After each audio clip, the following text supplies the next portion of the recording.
Hi, everybody. As President and as your Commander-in-Chief.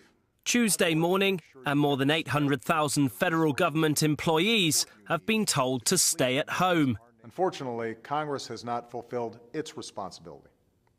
It's failed to pass a budget, and as a result, much of our government must now shut down until Congress funds it again.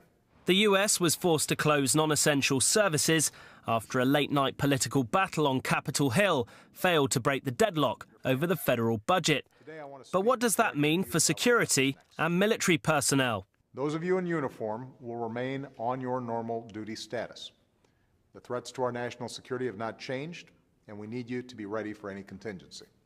Congress has passed, and I'm signing into law, legislation to make sure you get your paychecks on time. The shutdown's also hitting normal Americans like these tourists at Gettysburg National Park. When you plan a vacation for 6 to 9 to 12 months and you come to the location that you want to visit and you can't visit it, it's upsetting. I mean, this is how many people died for this cause, and for them to shut it down and can't come together at all to solve it's kind of bad. Despite passing nearly 4 years ago, the Affordable Health Care Act, or Obamacare, was once again the source of contention. A Republican group in the House of Representatives tried more than once to remove the law from the budget, only for their efforts to be rebuffed by the Democrat-controlled Senate. House Republicans offered to talk it out. The House has made its position known very clearly. But Senate Majority Leader Harry Reid said Democrats couldn't negotiate with a gun to their heads. Agencies of government are in the process of closing down.